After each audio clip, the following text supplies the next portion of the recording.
double. She's balled out. But what stood out in this one here was that she received a technical foul in the most absurd way. And I mean, the referees just was on one this entire game, man. Stephanie White had a situation with the referees. They went back to the booth like 2-3 times to review plays. It was just an eerie ass game. Now, this was the moment when Caitlin Clark caught this. The Indiana Fever picked up the win against the Los Angeles Sparks, and the team looked considerably sharper than in recent outings. That said, several things from this game deserve a closer look. One of the more obvious patterns throughout the night was how deliberately the ball kept finding Mitchell's. The offense was practically built around getting her touches. By the end of the first half, Mitchell was sitting near 20 points, not because she was shooting particularly well, but because the volume of attempts made the number almost inevitable. Now, Caitlin Clark yelled to the referee that he really need to focus. Now, this right here was the play where all of this took place. Here in Crypto.com Arena.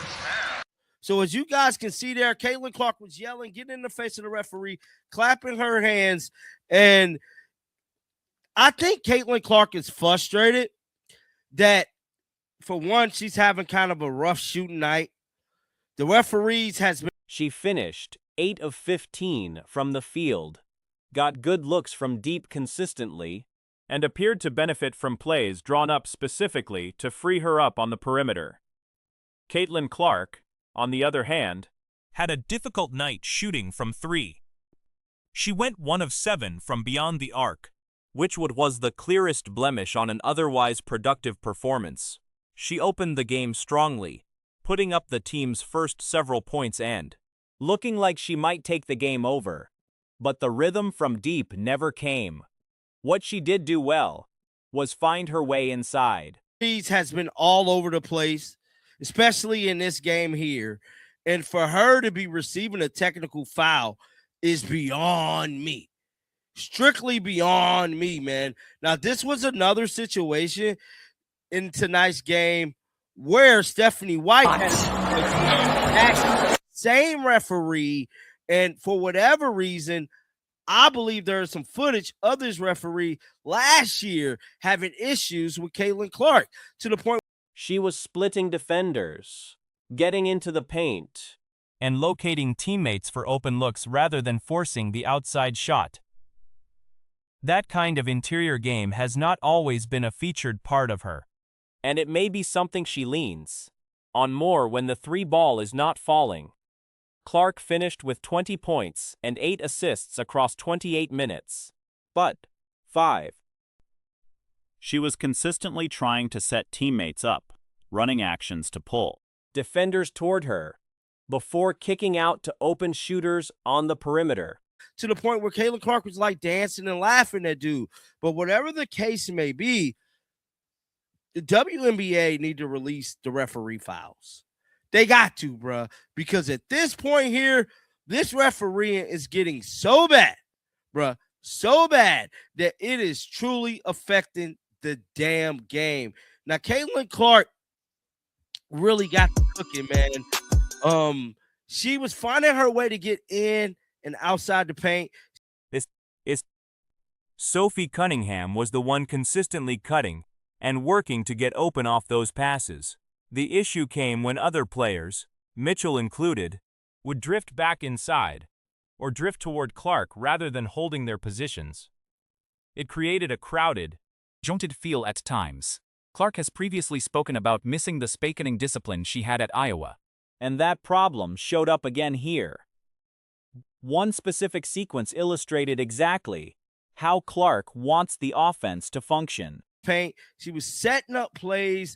Only thing about her setting up these plays is that when she's dribbling towards the basket or dribbling towards the player, the only person that I seen really doing this was Sophie Cunningham. She was cutting across, trying to get open for the 3. Caitlin Clark was steady trying to set them up for shots. But sometimes, like Kelsey Mitchell, she'll duck her head and go back inside or go towards Caitlin. And it was just an eerie looking feeling, man, knowing that Caitlin Clark is trying to facilitate. She drove, kicked out. The ball was swung back to her immediately, and she knocked down a three. Cunningham had her hand up signaling for the ball before the pass came back. Designed play, the spacing, the timing. The movement all pointed in that direction. The technical foul Clark received was the most eyebrow-raising moment of the night. She was vocal with a referee after a call, clapping her hands and expressing frustration directly at him. Understandable, given she was having a tough shooting night and the officiating was inconsistent across the board. To facilitate the floor. And this brings my memory back to last year when Caitlin Clark was stating that sometimes she missed Iowa because a lot of these players just don't know where they need to be. Now, here's another clip of Caitlin Clark going in. Now, just like I stated, it was a rough shooting night for Caitlin Clark. But as you guys can see here, she's finding her way to get inside, split defenders, and find her way to the basket. That's the style of Caitlin Clark basketball. Stephanie White also had her own exchange with the same official. Reviews were called multiple times throughout the game, and the whole officiating situation had an unsettled feeling from start to finish. There is a documented history with this particular referee and Clark. Going back to last season, the broader conversation around referee accountability in the WNBA is growing louder, and games like this one are not helping quiet it down. On the defensive end, Indiana had its struggles. Basketball that we really haven't seen a whole bunch. This could be like a new arsenal in her bucket that she's really focusing on. Maybe since she knows she's kind of struggling from three, that, you feel me, it could be just in her best interest when she's having a rough shooting night, maybe go inside, find her way to the basket to find another way to make herself part of this offense. Now, the defense definitely struggled at times. I'm not even going to lie. The Sparks, not considered a strong team this season, lost 5, managed to cut a 16 to 17-point deficit in the closing minutes. The turnover count was rough, 16 for Indiana against 19 for Los Angeles. Though the did clean up the rebounding, winning that battle by 7.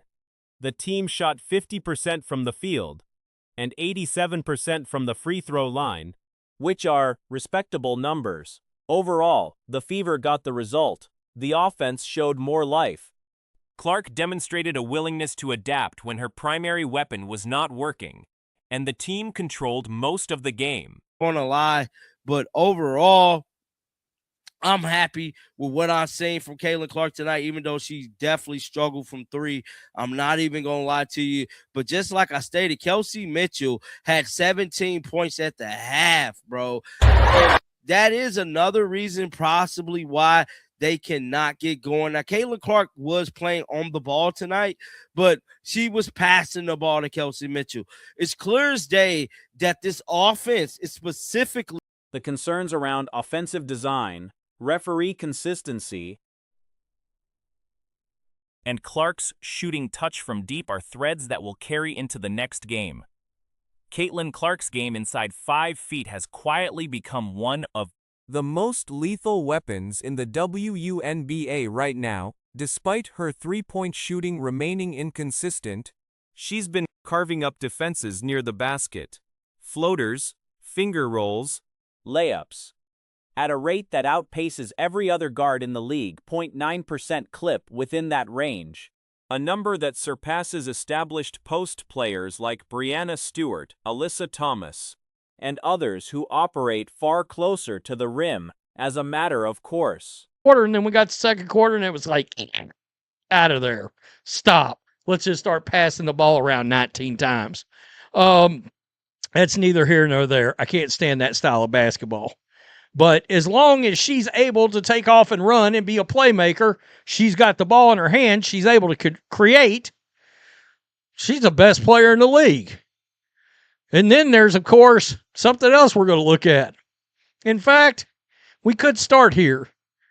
The catch-and-shoot three appears to be a more workable option for her right now than the step-back, and when Indiana's offense lets her push pace and handle creation duties, at .5, the results speak for themselves.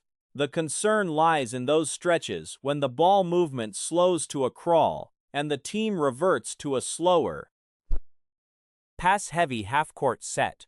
That style does her no favors. On the topic of franchise value, WNBA legend Lisa Leslie, who is set to be honored with a statue, offered a candid take on the preseason GM survey that named Paige Buchers as the player most GMs would choose to build around. Leslie's position was straightforward. Those GMs are likely headed toward unemployment. We got WNBA legend Lisa Leslie, who's about to get a statue, I think. Yeah, in her honor. She has come out and made some comments in regards to WNBA general managers in that survey. And she just says it out loud, what we all already know.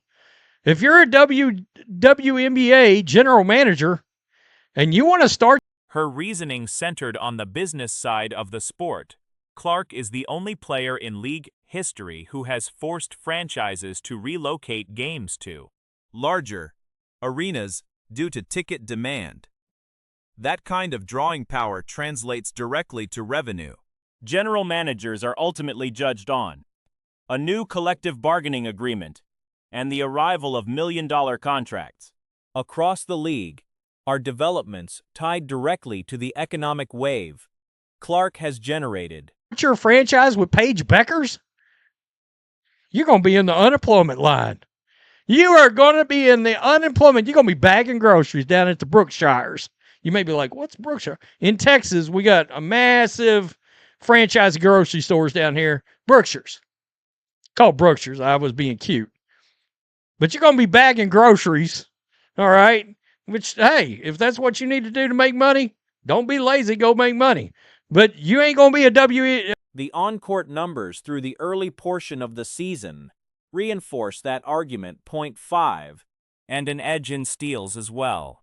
The gap across nearly every statistical category has been significant and consistent. The shooting efficiency data adds another layer. WNBA GM either. Lisa Leslie, woo, she keeps it real. Before the season started, WNBA GM selected Paige Buchers as a player they would most like to start a franchise with. What's your reaction to that? Well, all those GMs probably going to get fired because this is a money business, and the money is about Caitlin Clark, who is the player who has made, never in the history of the WNBA have we had a player force teams to get into larger arenas. I've never seen that happen. And so if Angel Reese at 6'4" is converting just 47% of her attempts inside 5 feet, a number that draws attention given her size and proximity to the basket. 0.9% in the zone. If the three-point shot returns to form, the offensive ceiling becomes difficult to calculate. Averages in the high 20s or beyond would not be out of the question. One additional note. Kelsey Mitchell recorded 0 assists in the last outing, a reflection of her play style. When the ball reaches her hands, a shot attempt almost always follows, with little distribution involved. If you're the GM, you're obviously supposed to be bringing in money. That's revenue. Right. I'm going with Caitlin Clark. Absolutely. Sports is a business. You're talking about multi-million-dollar businesses. Yeah, even in the WNBA. She said the quiet part out loud, which shouldn't be quiet. Caitlin Clark's the only one making any money in this league. The only one making any money in this league. And if they keep that up, they're going to mess that up because, yikes. We're starting to see some things that not so good. Ticket prices, etc., and it's because of play style and Stephanie White's offense. But regardless, Lisa Leslie's right.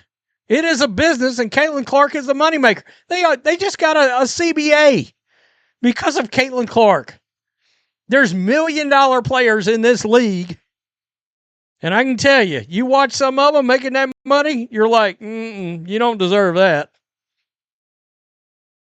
But nonetheless, they're getting it because of Caitlin Clark and what she has done to the business of the league.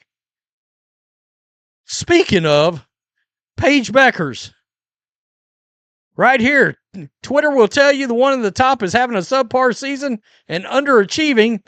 The bottom one is putting first team all WNBA numbers. Caitlin Clark is obliterating Paige Beckers through these first couple of games. It's not even close. It's not even close. 22 a game versus 17 and a half. 4.5 to 2.5. 8 to 3.5.